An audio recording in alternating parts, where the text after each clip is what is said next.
Hello and welcome to Purpose First. In this show I'm going to be exploring my main interests at the intersection of purpose and technology. I'm really interested in finding out what happens when organisations put purpose at their core of their business and how they use technology and other models and methods to really scale up and amplify their impact in the world.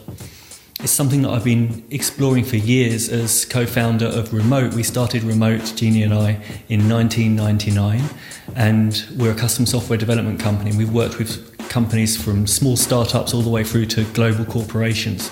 And so we've seen the impact that exponential technologies, automation and software can really have on any business, any organisation. We've really found that when purpose comes first, then the kind of work that you can do is just extraordinary. Motivation increases, passion increases, momentum increases when you've got a why that's bigger than simply profit. And that's why this show is called Purpose First, because purpose comes before profit, and amazingly profit seems to follow. But when purpose is first, then all sorts of magical things happen. The core of this show is going to be about me interviewing thought leaders, business leaders, mentors, coaches to find out what methods and technologies they use to amplify their impact in the world. My first guest is me. Seeing as I'm going to be spending episode after episode interviewing other people, I thought it was only fair that I got a grilling myself. So I've asked Natalie Jameson, who's a business partner of mine and also the founder and MD of the Heroworx Institute, to come along and interview me. So a little bit of background about Natalie. I'll be interviewing her in a future episode. Natalie comes from a corporate background. She's worked in mergers and acquisitions for major banks. Most recently, she's worked in food innovation finance for Siemens. And at the start of this year, she left that job to work full-time on the Heroworx Institute, and that's something that I'm working with her on. And what we're doing is going into large corporations and helping them to create intrapreneurs and disruptive technologies and products within their industries. It's a series of 9-month accelerators, workshops, masterminds that really take people from the birth of an idea all the way through to design, creation and testing of a product that will disrupt their industry. I think that's a fantastic background for someone who was going to interview me about scaling up and technology, because that's what Natalie's all about. So in this interview, Natalie talks to me about my philosophy, my understanding of technology, where it comes from, what I'm interested in. We talk about Moore's Law, exponential technology. We talk about working in your superpower and what happens when you work really in your unique abilities, your individual talents, and how that affects your team and how that affects the work that you do. We talk a little bit about behavioural psychology as well, and just really get into what I'm about, what my work is about, and really what this show is about. So I hope you enjoy it. I'll pass you over to Natalie on the first ever episode of Purpose First.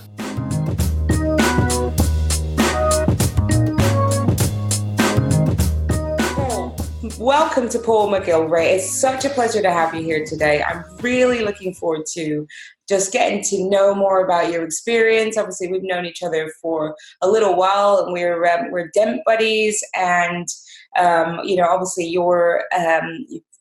you've been in this game for a long time, but I want to take nothing for granted and really delve into why you're so great at what you do. And we're going to go through a series of questions today, and by the end of it, our readers and listeners are really going to understand why you are this great person to help them with their careers and their businesses. I want to just dive straight in now and get to understand a little bit more about your background. So, how did you get into this technological game? Cool. So thanks for having me here, Natalie. Really looking forward to doing this. So my gran gave me a ZX Spectrum computer for Christmas when I was about 10. And I loved it. I got really into the programming of it because, remember the tapes, and it would take 6 minutes to load something and crash at the end. And I don't know, somehow I just loved that whole thing. And I used to get this magazine called Input magazine, and it would have little pieces of code that taught you basic each week. And so I would copy from the magazine this code in to make it, to make it do stuff, to make a little man run across the screen, or it hooked me totally. And so computers have been part of my life for a long time, since then, really. Okay. So when I finished college, I met Jeannie at college, and we moved to Shropshire and decided to start a business. We actually started our first business as a record label, but I could tell that, because music was another thing that I've always been into, and I made music with computers, right? Yeah. And so we decided, okay, this internet thing, whatever this internet thing is, 1998, 1999, is big on the music business. So we better learn how to build websites. So I taught myself how to build websites. I got a copy of .NET magazine, and it had a copy of Dreamweaver 1 on the front cover. And so I loaded that into my 486 PC, and I just started learning HTML. Amazing. So did you not go to college or anything? So you bootstrapped to this whole thing? Oh yeah, no, I've totally. I mean, I did an A-level at computer science, but I dropped out after about, I'm not sure when I dropped out actually. Yeah, I think I dropped out halfway through. It was just not my language, I mean, I can talk geek. Yeah. I can talk geek until the cows come home, but I need to know why I'm doing something. Yeah. And with computer science, the particular A-level I was doing, they just said, oh yeah, do this and this happens. And I was like, yeah, but I need to know the context there. What's the model? When would I use this? And it was, it just wasn't happening. Yeah. So I dropped out and said, this isn't for me. And at that point, I thought, well, I'm obviously not going to make it make a career in computers. So I'm going to be a musician. I'm going to produce rap, and that's it. So I went off on my music career. Okay. That was an interesting one. And until that point, really, I decided I was going to be a systems analyst, and I was going to wear a suit. I was going to be a yuppie, from the whole 80s thing. And that was going to be my thing. And then I realized, I'm not cut out for computers, obviously. But then this whole internet thing happened, and the HTML and the record label was sort of growing slowly. And then we organised a tour of the country for our 10 artists that we'd signed to our record label. I got a distribution deal with Universal Records. We were going for it. And this journalist from Hip Hop Connection magazine came to visit to interview me about the tour. And as he left, he said, by the way, who did your website? Because I love it. And I need a website. Because he was organising a DJ battle event. So I was like, I'll do your website, no problem. So I built him a website, and he loved it. Then my dad, who ran a shop and a wholesale business, said, yeah, I think I need a website for my shop. So I built him an e-commerce store. And so it went on. Everyone started asking me for websites. This is 1999. Yeah. We didn't release a record. I was full-time building websites. Okay. My wife, who's also on the program, so you'll be interviewing her as well. We met at art college, so she had a fine art background, so she started designing the websites, and I was building them. Okay.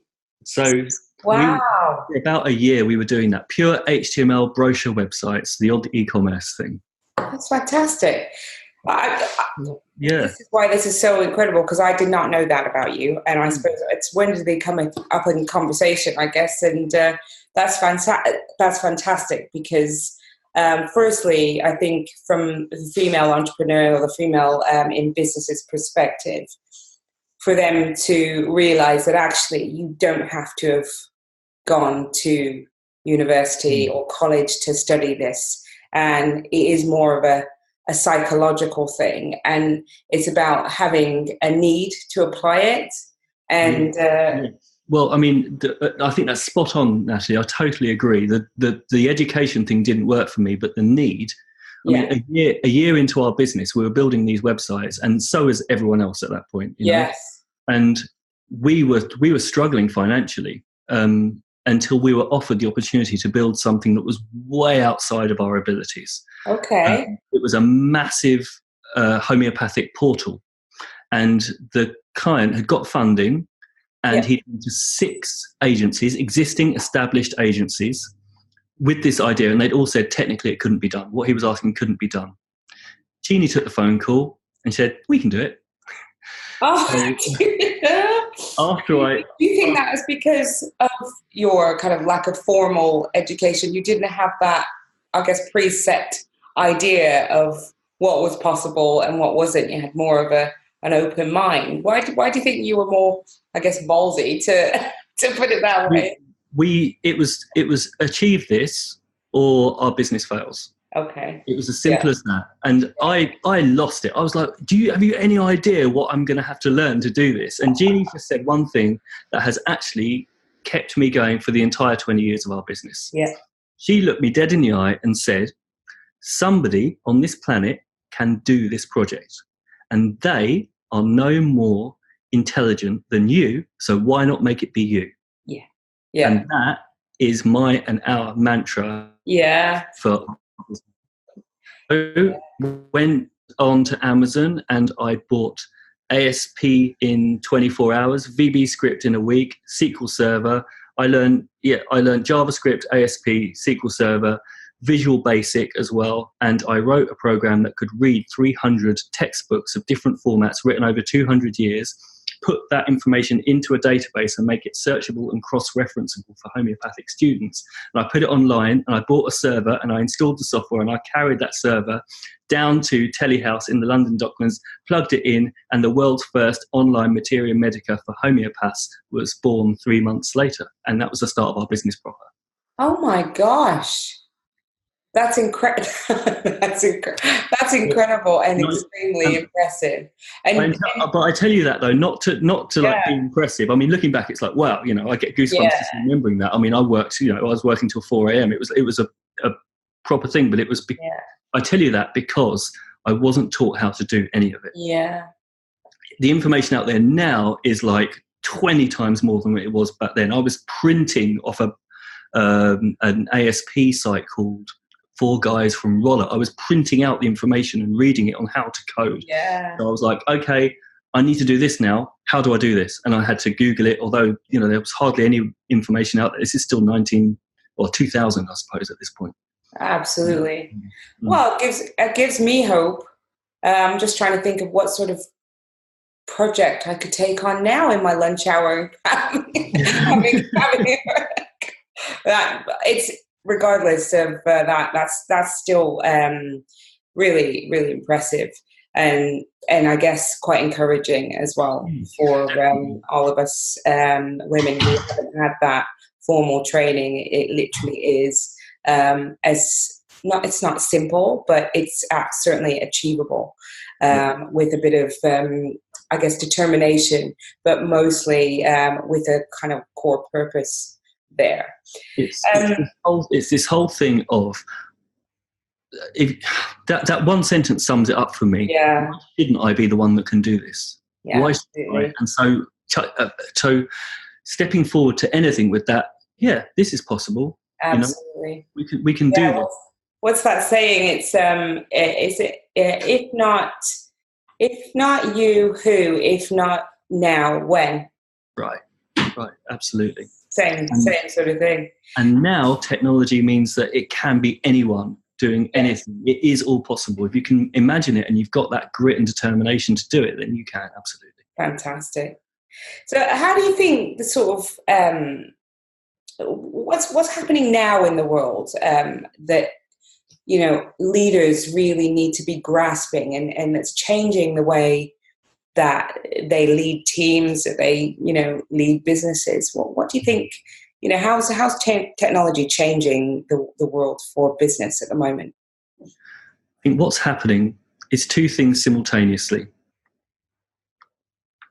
First of all, technology is getting to this point now where thanks to Moore's law, the idea that technology doubles every 18 months, the power of technology doubles every 18 months, while the cost of creating those computer chips halves, which means that technology, the curve is just going like this, right? Mm. And so the power accessible to everyone via cloud computing, it is just there and dirt cheap compared to even 10 years ago. Mm. So what that means is anyone who wants to can access huge computing power. At the same time, what's come of age after many, many years of sitting waiting is artificial intelligence, and all the robotic side of things as well.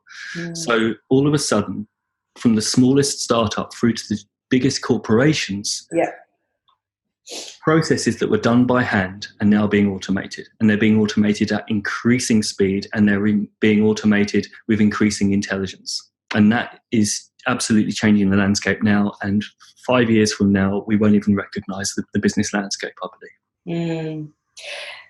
So how does that sort of play out for your leader in a corporate now? Because I think that certainly from our research, there are a number of, I guess, changes to job roles. There are new ones being created, technology affecting whole industries, and certainly, I don't like to use the word, but I guess displacing traditional roles, and not just within manufacturing, but also within business services, in accountancy professions, in law professions, in these types of, I guess, more white collar, if you like, organizations. What should people be doing to, I guess, change the way they think, and how can they prepare themselves, I suppose, is okay.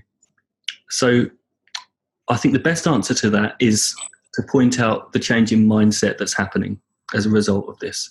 So up until very recently, the way to grow a business is to add more people to that business. Okay.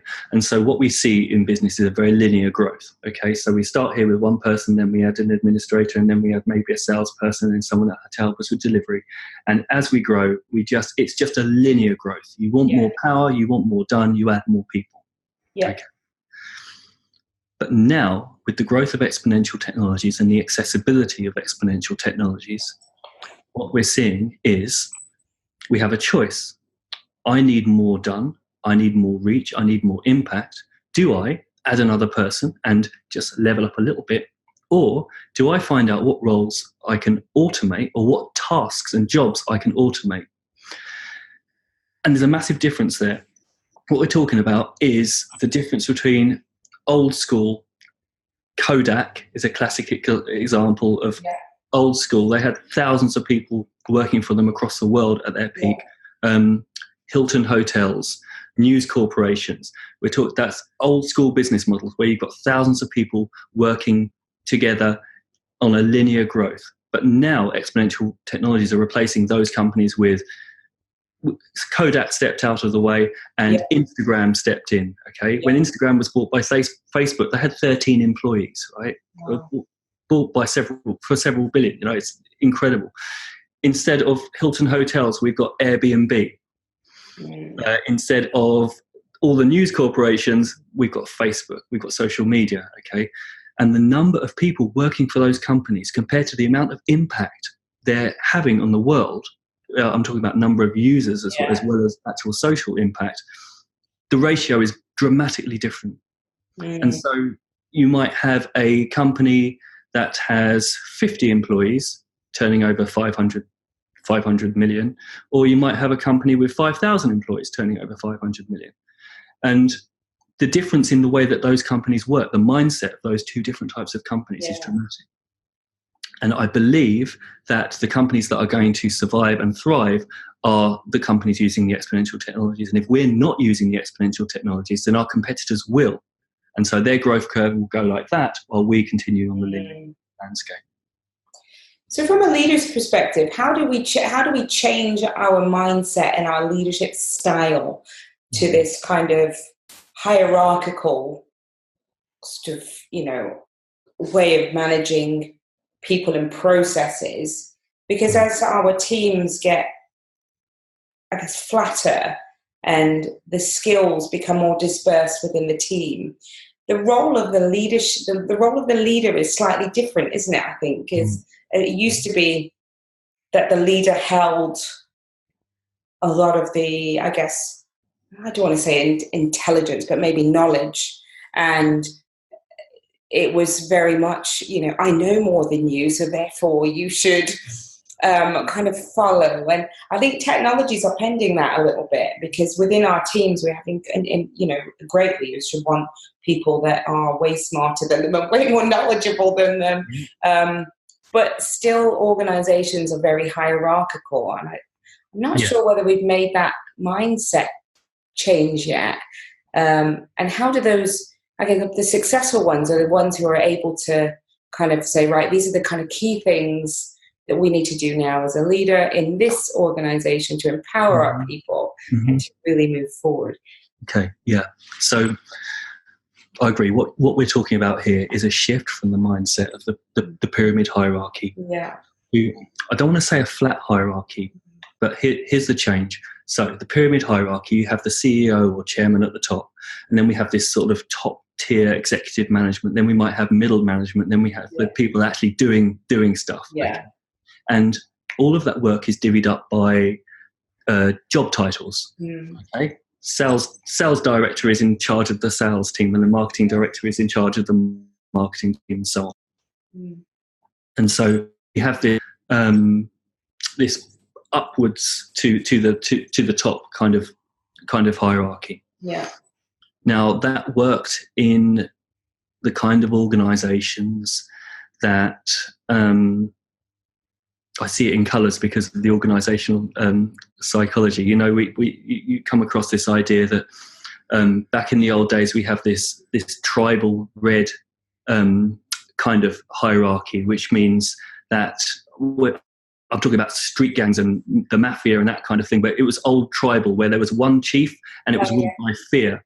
But the chief could only rule about 150 people because of the lines of communication. So these kind of gangs are kind of small and dominated by fear, and they have a certain amount of reach. But then we move into the yellow, which is one person at the top, but he's not ruling by fear, he's ruling by acceptance and community. The idea that if you follow these rules, then you are part of this community, therefore the reach is larger. I'm talking about large corporations, organised religion actually as well. And large communities, countries even. If you follow these rules, then you're in this community and therefore you survive. Okay. Then we move into orange, which is companies like Nike, maybe Virgin, creative companies, where all of a sudden, instead of working for the group, the individuality is expressed. We have an opportunity for creativity. But you're still in the pyramid. You're still in this hierarchy. I'm skipping a few and I'm summarising novels and novels worth of behavioural psychology. So please forgive those people that know about this stuff. Please forgive the flaws. But I'm trying to give a sense of it. What we're moving into now is what's sometimes known as teal organisations. We've had the green organisations, which are the co-ops, okay, where you flatten the hierarchy. But the teal organisations are powerful. The teal organisations are where we're moving into. So we flatten the hierarchy with the green organisations. Let me think of a good example of those organisations. The cooperatives, where the boss suddenly isn't in charge. They're employee owned. Okay. We're all in this together. Okay, we've all in the company, right? Yeah. Now, sorry, I tend to ramble about this because I see it all in my head, and I'm just trying to. That's interesting. So the teal organisations, what they do is they split up into small groups, maybe hundreds of small groups of 10 to 12 people. Yeah. There's an energy company, a French energy company, that had 40,000 people, all in groups of 10 or 12. And each of these groups are self-organising. And each of the people in this group have their own roles, not job titles, but roles. And this is the key thing. So this is a roundabout way to getting to the answer of your question. If we get rid of the job titles, what we have is a job to be done, and we have a small group of people to do that job.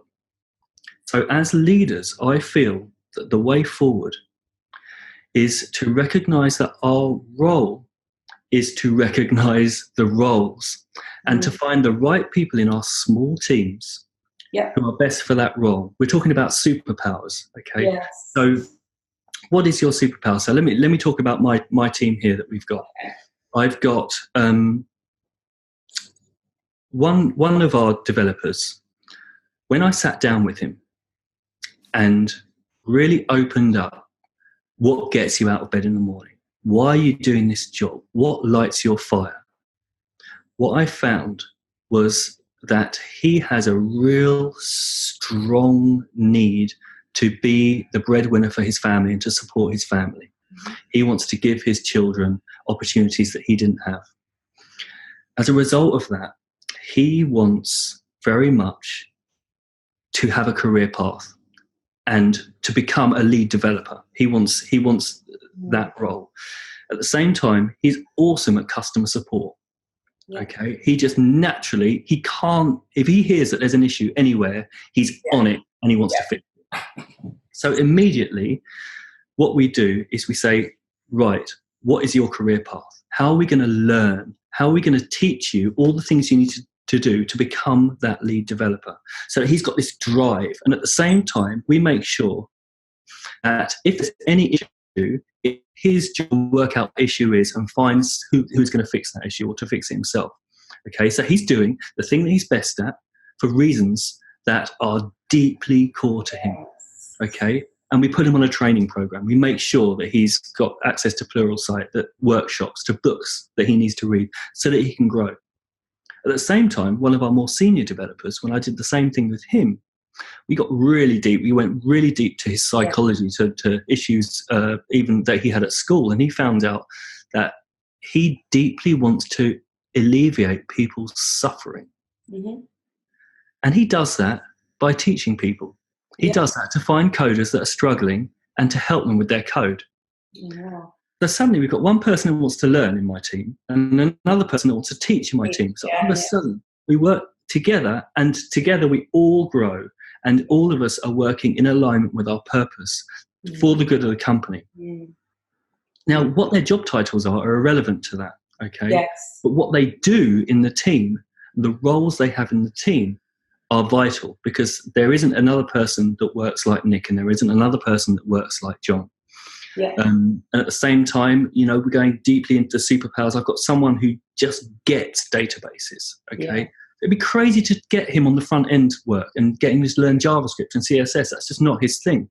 So we get him working on the databases. And at the same time, we've got someone who's brilliant at the front end and can't bear databases.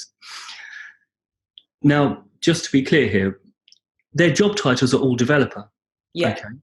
So with the old mindset, I'd say, well, you're a developer, you do the development.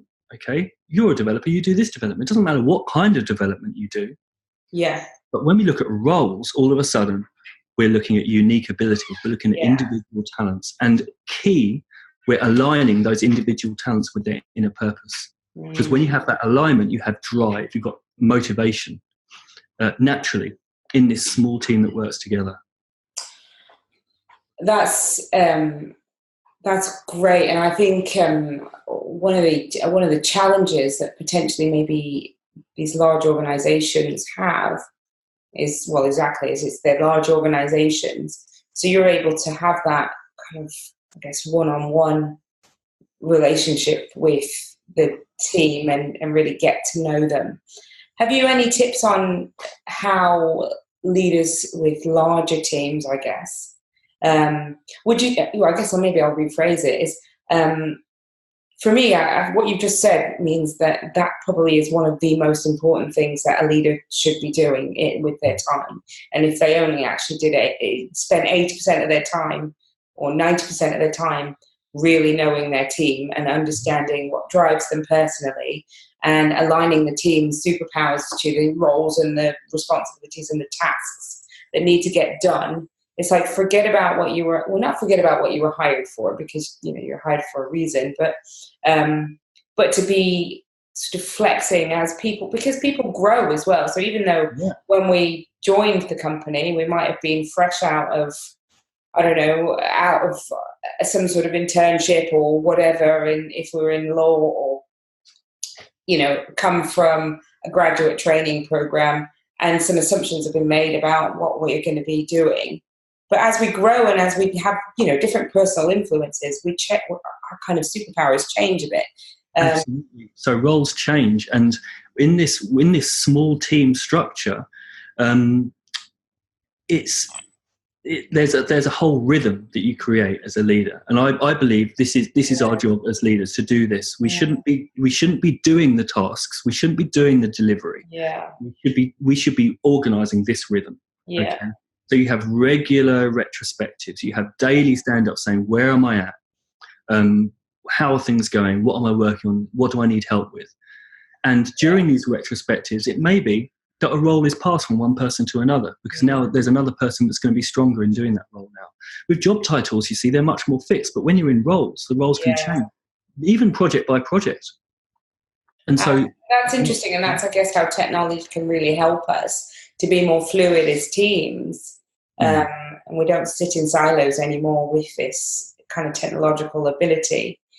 So I guess people listening to this might be a bit confused as to why we're talking about leadership and as opposed to technology. But I think that the key thing is to try and dispel the fear and demystify the technology and help them to really see that technology is an enabler of better teams. It's an enabler of wider reach leadership.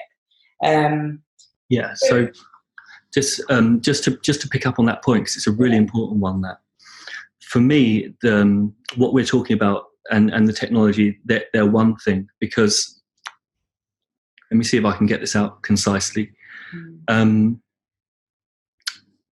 As long as you're working in your superpower, you're doing the very best you can for yourself, for your team, for your company. Every time you're working outside of your superpower, you're not doing your best. And so we have a choice. I guess we have three choices. You can, one, carry on doing all these admin tasks, all this other stuff that isn't in our superpower but needs to be done.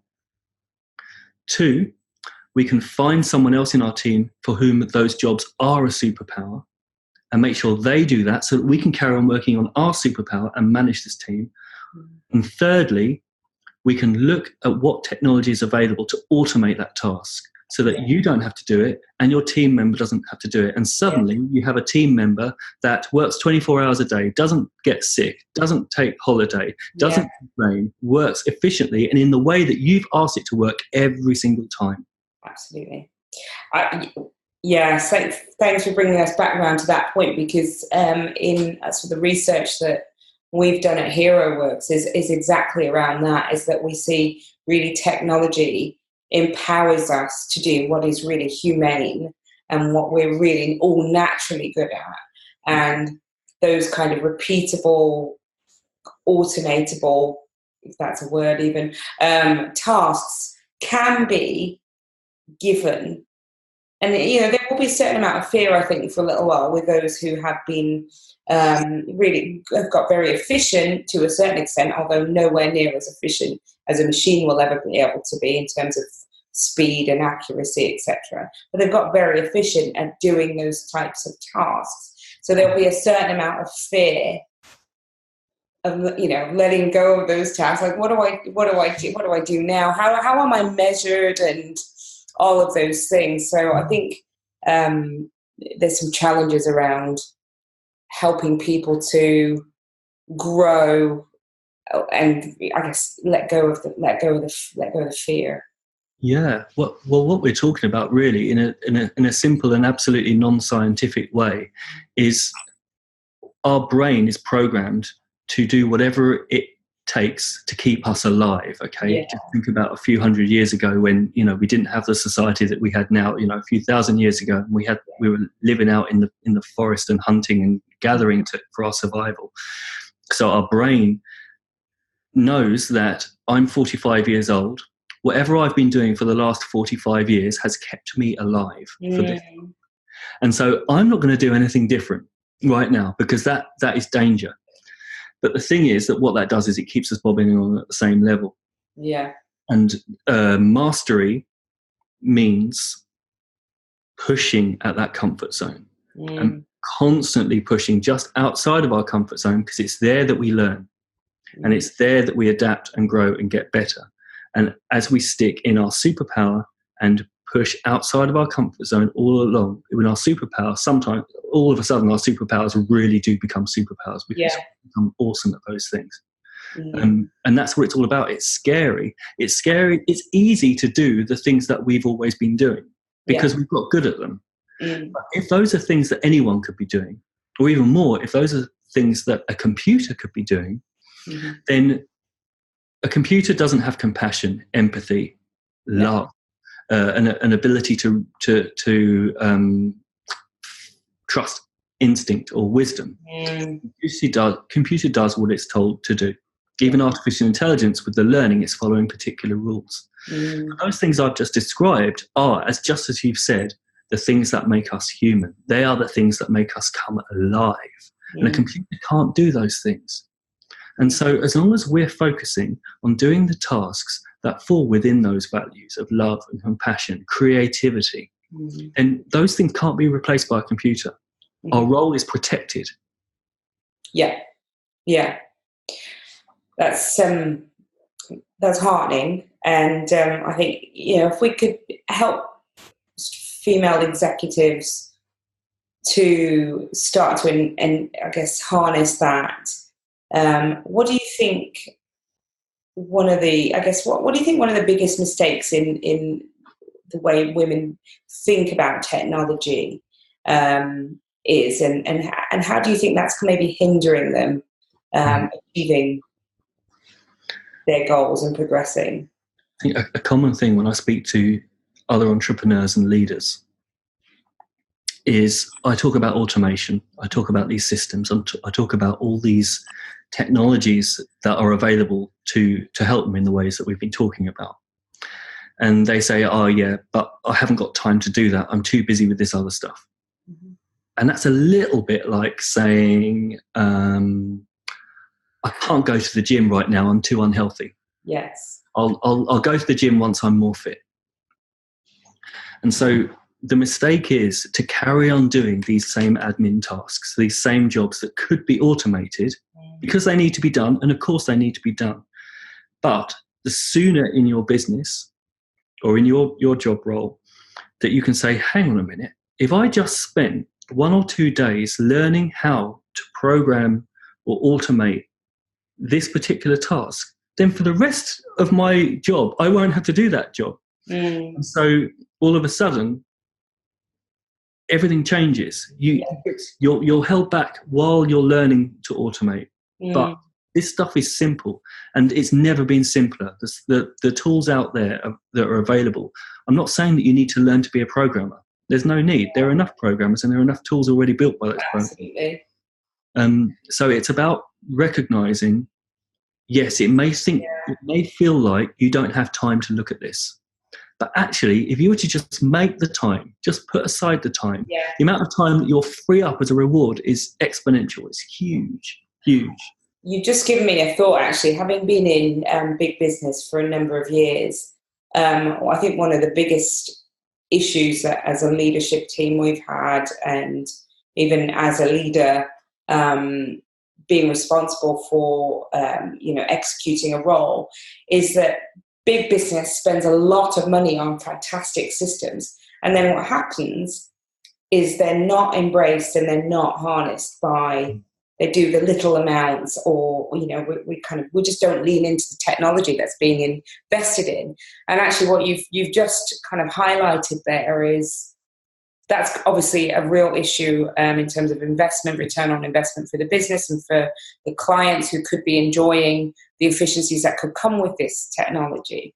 But for us, it's actually creating we're I guess creating barriers to our own efficiencies and progress by not harnessing. So some of this stuff is around, like you say, being open-minded to and really leaning into it and really seeing it as our extra team members, and it's like really getting under the skin of any new technology that is rolled out by the business, and not being that mindset, which is like, oh, I'll just do the bits that I need to do. It's really kind of just embrace it and get into it. And definitely. Well, you're fighting two levels of psychology here. Yeah. First of all, I know there's going to be a learning curve. Yeah. As soon as you're in a learning curve, then you're pushing in out of that comfort zone, right? And you're pushing into the mastery space, but it's an uncomfortable space. And we're certainly in our society now, we're almost trained to stay in comfort. Yeah, we don't like uncomfortable. We've got a bad relationship with uncomfortable. So we've got that whole learning curve. And then also there's the natural resistance that comes from anything that is going to grow us or better us as a person. And that's back to that same tribal mind. Hang on, if I grow as a person, our old monkey brain says, if I grow as a person, then my life will be different. And different is scary. Different might kill me. And so we've got this ancient psychology that's working against us. Yeah. But once we're aware of that, then actually it's easier to dive in. Right? So I guess, so those are the consequences of that mistake. We could be actually, instead of having more time and more freedom and flexibility, which is what we want as women in particular, if we are, mid-career and we're trying to juggle family and job and all of those things, is actually leaning into technology can free us and give us way more flexibility. So you haven't got that need to be present in the office. You can manage your team remotely. You can be there for your customers and pick your kids up from school, or if you are, wanting to study something different, or, it can build in flexibility and more time into your life. Absolutely. I remember way back at the start, the project, the homeopathic project that I talked to you about at the beginning of this conversation. I had these 300 textbooks that I had to get in, and the obvious sensible way of doing it was simply copying and pasting each section of these textbooks in, but I didn't have time to do that. So I wrote a program that would do that for me, and I let it run, and I went off to visit a friend. And I remember my friend still, because I hadn't realized what I was doing. I was just doing it. He went, I can't believe that you've just programmed a computer to do your work for you so you can come and visit me. Yeah. He was like, your computer's doing your job, so you need to do that job. And I was like, oh yeah, that is totally what. That's cool. Yeah. No? That's cool. I don't think we're going to get a whole bunch of. We don't need people to be programmers. Actually, we don't need lots and lots of programs, but we do need women to, I guess, specify and really understand the technology that's I guess being rolled out within their businesses, but also that is potentially affecting the way that their customers are doing business. We need them to be involved in that whole kind of process, from design to delivery to use to, re-specifying, and just get involved into that whole cycle. What can we do to help them to lean into that more? I think a key mindset shift is this idea of marginal gains. We don't have to all of a sudden stop everything we're doing and sit with a computer for a year and program it all. Yeah, that's not realistic. That's something that not many people would want to do anyway. We don't have to do that. What we can do is simply, this is something that we ask our clients to do before we start a digital transformation project with them. We ask them for the next 2 weeks to sit with a notepad by their desk, and whenever they do a job, to write that down. So they describe the job in a sentence, how long they spent on it, and from 0 to 10, with 0 being drained and 10 being energized, how do they feel at the end of doing that job? Okay. And if you do that for 2 weeks, you get a real sense of what tasks are draining you and what tasks are making you feel alive. Yeah. Start there. Start with those draining tasks that you spend the most time on. And then think, well, okay, how just a small thing. How could I ease that just a little bit? And so it may be that whenever you book a meeting with a client, it may be that when you book a meeting, you need to send them directions to get to your office. You need to send them a welcome email, maybe a couple of links to some documents you want them to read beforehand. And when the meeting's finished, you need to send them a thank you email. If you're on B1G1, you want to send them a gift certificate too. A gratitude certificate too. So you could just automate that. Use something like Infusionsoft or ActiveCampaign, or there are many tools out there to simply say, Process Street is another good one. I've got a meeting with this person. You can type in their name, you can type in their email address, and all of a sudden that process will automatically send them all the documents they want. Send them a follow-up to check they got the document. Send them a thank you at the end of the meeting. And you haven't had to do it. And you've set it up once, and it works for every client. And those marginal things. And if you're in a large organisation, you're going to have some technology that is prescribed to you. And I guess part of the challenge is that it is prescribed to you, and you can't just go off piece and use something like, some of these automation tools we're talking about. But most big companies will have something within their infrastructure that means that they can automate these tasks. Absolutely. It's not like it was 10 years ago. The vast majority of big companies are recognizing that, even, Infusionsoft is a good example because it's very popular with corporations. And I heard it, Daniel Priestley called it Confusionsoft the other day. I thought that was fantastic. So there is a learning curve, but if that's what your company is giving you to work with, have a look, explore it, see the possibility, time out, really work out what it can do for you. And then see, you don't have to change your culture to match the system, but you can see how that system can work to help you with the culture of the work that you're doing at the moment.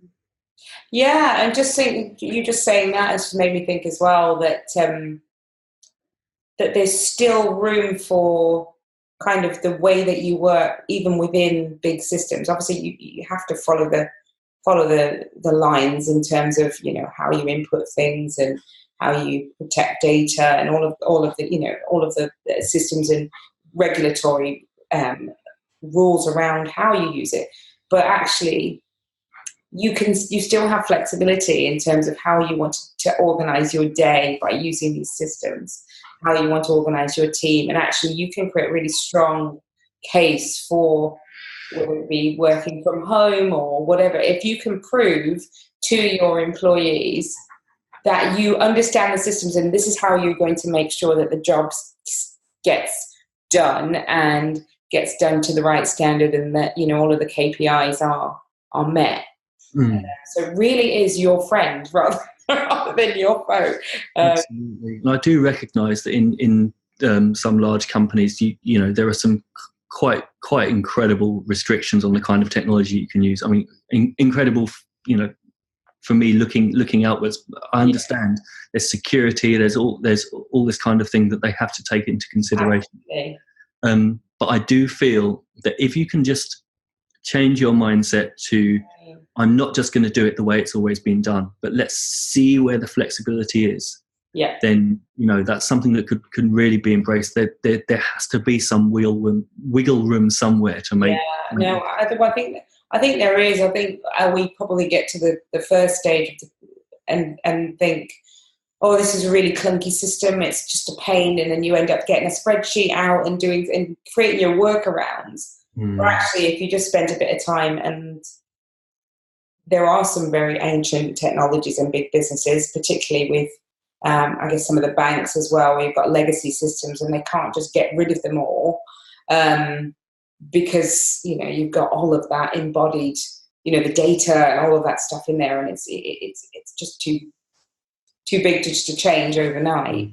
But you could certainly lean into these technologies, and it is all around mindset. Absolutely. Do you think that that's sort of the number one mistake, I guess, in thinking? What do we do that's kind of helping us to, I guess, creating more failure points when we're using or approaching or specifying technology? What do we do that we could be doing better? I think we probably touched on it quite a bit already, but I think the main thing that we do, and I am absolutely guilty of this, so this is definitely not pointing outwards, but we try and do it all ourselves. Okay.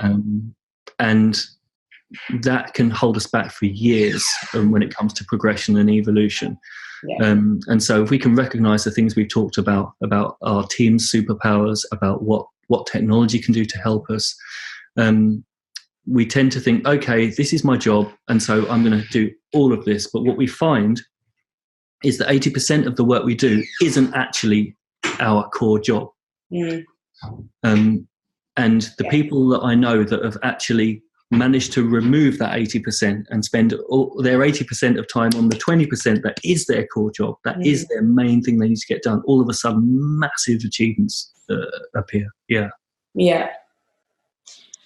And have you got any stories that you can share with us where I guess technology has kind of really made a huge change in people's lives, or change something that, I guess that has been being done a certain way for a while and has really changed for the better? Yeah, I can actually, I'm going to answer your question slightly differently to how you've asked it. Okay. In that there's a client of ours called Arts Alive, who are a rural touring company. So what they do is they go to remote places where there are tiny village communities, and they bring to them the most contemporary cultural events. So they might bring them opera, or they might bring a stage show, or a comedian, or a singer, amazing singers touring the world, and then to these tiny village halls. The same company also show movies. So the latest blockbuster movies with the incredible high definition projection equipment in these tiny village halls all over the West Midlands. 50,000 people have seen events by Arts Alive. So they've showed, hang on, I've got some numbers. Let me show you, because I'm going to get the numbers wrong if I don't.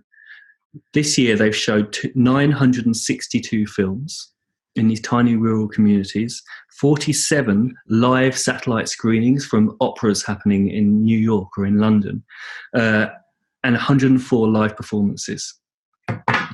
Now, Arts Alive are 2 full-time people and 3 part-time people. Oh, wow. The key differentiator that makes this happen is technology. We've worked with them since they started. We built their first website. In fact, I think it was the 3rd website I ever built. Yeah, wow. And we've worked with them. Whenever there's something that needs to happen, we've moved it online. And so technicians and promoters and venues can all coordinate this work together online using this database. And so the number of people that they need to actually run, it's all about the curation. It's all about, so what shows shall we bring? What films should we show? And everything else, everything that can be done. And actually we're about to start a new phase, which is going to multiply that even more. Yeah. But everything that can be done as we've gone along, we've moved it online. Yeah. And so I tell you this just to show the massive impact you can have if you bring technology into your organisation and have it as the core of your organisation. 2 full-time people and 3 part-time people. That's incredible. That's incredible. So it really can, if we think about it from our, with our corporate heads on, we are looking at increased scale, increased revenue reach, creativity and innovation, and being able to, I guess, bring value to our clients and our stakeholders at scale without increasing huge infrastructure and really just being very creative. We're talking about massively increased reach, engagement, impact. What we do has a bigger impact. No, absolutely. Absolutely. In terms of impact, how can you see technology helping to further things like the UN Global Goals and just bring more purpose into the workplace? So when I feel like it works outwards, So we start with our own purpose. What is our purpose? What is the thing that gets us out of bed in the morning? When we look at all our different career paths, all the different things we've done in our lives, when we look at those things, what's the common thread in all those career paths? Yeah. What's the common thing that we loved about those things? When we look at those, so for me, for example, I look at the computers and the computers with music and the performance and public speaking and writing and doing this kind of thing. What's the common thread in that? Because it's not obvious straight away. And I really spent some time looking at this, and I realized that what I love is seeing how stuff works. Yeah. I like to see models and systems. And when someone describes one to me, I think I mentioned it earlier, I kind of see it in my head visually first. And I love finding ways to explain those things to other people to help them so that they can grow and be better people and they can make the most of what they have. And when I realized that, all of a sudden I was like, hey, that's my purpose. That's why I do what I do. That's what I love about what I do. When you have your purpose, you can then apply it to so many other things that you wouldn't have previously thought. Yeah. When we apply it to our business and we realize what our unique individual talents are, what our unique abilities, as Dan Sullivan says, are, we can say, what unique abilities can I stay within? Yeah. How can I stay in my superpower to serve my purpose? Yeah. And so we're aligning purpose with our individual talents. And all of a sudden, we're not Clark Kent anymore, we're Superman. Yeah. Right? We've changed on our key then is to do the same process with our team. Yeah. So all of a sudden, you've got a team of Supermen instead of Clark Kents. And all of a sudden, you have it's not all of a sudden, this is a gradual process. You can't just do this overnight. This is a cultural shift. Yeah. A cultural shift that's constantly self-reflecting and constantly saying, am I working in my superpower? Am I serving my own purpose? And what's my company's purpose? Am I serving the company's purpose? How can all of these superpowers work to serve the company's purpose? Then it moves outwards further, because the company's purpose we align with the UN Sustainable Development Goals. Yeah. We say, how can this purpose serve the UN goals? So for us, I'll use it's the easiest. It's the easiest thing to reference. So we realize that our company's purpose is to bring meaning to the workplace and to free people up from these mundane, repeatable, logical tasks to work within their superpowers so that those companies can have massive impact. Okay, so it's a little bit meta, our purpose, but that's why we do it. It answers the question perfectly, actually. And it links really nicely back to, I guess, what I've uncovered in the research that we've done, which is that technology does really free us to be more humane and to spend our time focusing on real world problems. And as a part of that, we're creating kind of just sustainable economic and social growth. And we're doing that starting with, our employed position.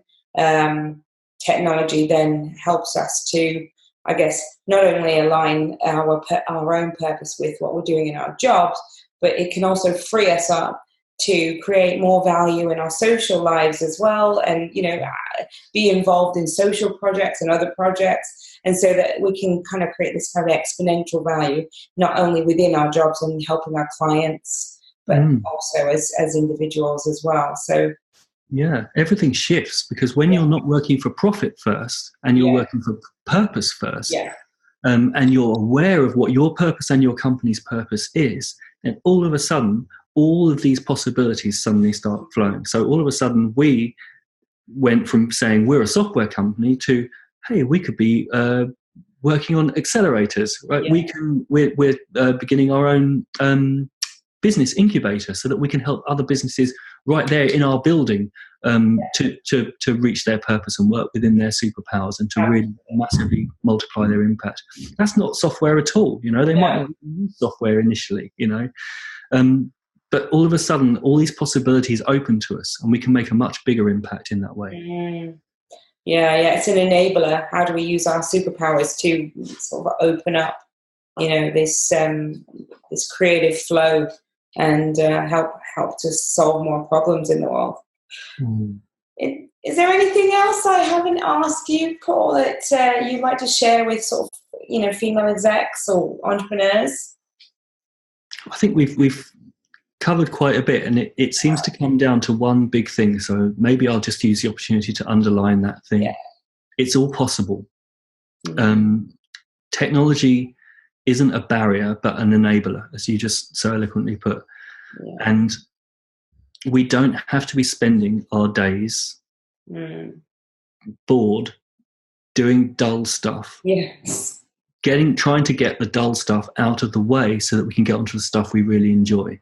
We don't have to spend our days doing that, because I find myself there often when I get caught up in, okay, I'll just get this done out of the way so that I can get onto this thing. It rarely happens. It's next week. Yeah. But when we take the time to go, okay, for a start, am I the best person to be doing this? Secondly, is there someone else in the team that could be doing this? Yeah. Or thirdly, hey, does anyone need to be doing this at all? Could I delegate this to an automation system? Yeah. And do this over and over. This is possibility, not barrier. And this is a possibility for massive growth, massive achievement, and massive contentment and satisfaction, and actually to bring meaning into our lives. Yeah. Paul, that's been fantastic. And I think on that note, I'd just like to thank you for this really inspiring interview. And I'm really looking forward to seeing you help these women to really kind of unleash their social and economic power through harnessing technology, and to kind of reshaping and remodeling their business lives to fit with their personal lives. And I think this is one of the biggest gifts that this program is going to offer, is that how they can sort of stop thinking of technology as a something scary or something that they have to that there's going to be forced on them, but actually that they sort of change their mindset and they're really embracing it and using it to do great work and really unleash all of that economic power that's kind of untapped sitting there. Just finally, is there anywhere we can find more about you, and will you put some links and resources, etc., anything that you think might be helpful for our cohorts, and and where, if anybody wants to reach out to you personally as well? So paulmcgillivray.com is my personal website, so you can see articles by me on all this kind of stuff. You can see links to all my other social media, so I'm where everyone is. So Facebook, Twitter, you just search my name. There aren't that many Paul McGillivrays. Also, the company website is remote.online, so you can see the kind of work that we've done there as well, so you can get in touch via there as well. Great. And you've forgotten to mention your TED Talk. And of course, yes, I did do a TED Talk. You were there in the audience, which was wonderful. Yeah, it was fantastic. So I did a TED Talk entitled "Bringing Purpose to Work for Global Impact." Yeah. So if you search my name, you'll see in YouTube. It's one of the high-ranking results. So yeah, do watch 15 minutes of talking about exactly what the kind of thing we've just been talking about. So yeah, absolutely. And please leave us some feedback on it as well. I'd like to hear what you've thought. And all of this, actually, everything that we've just been talking about, I'd love to tweet me, email me, wherever your favourite thing is. We'd all love to hear what you think about this, and what you think of this, the Heroworx program that we're going to be involved in. I can't wait to get started. Yeah. Thank you very much, and we hope you all have a fabulous day, and we'll be seeing you soon. Thank you. Thank you. So there you have it. I hope you found that conversation interesting. I hope there were some insights in there for you. We talked about the technology. We talked about how we can use technology, specifically exponential technology, automation, artificial intelligence, to really enable us to work within our superpower and what happens when we do that. And my experience is that extraordinary things really happen when we put purpose first, and we use technology to really give us those superpowers and make a real mark in the world. That was the first episode of Purpose First, and my next episode will be an interview with Mark LaRousse from The Unconventionalists. Tune in and check out that episode really soon. All the best.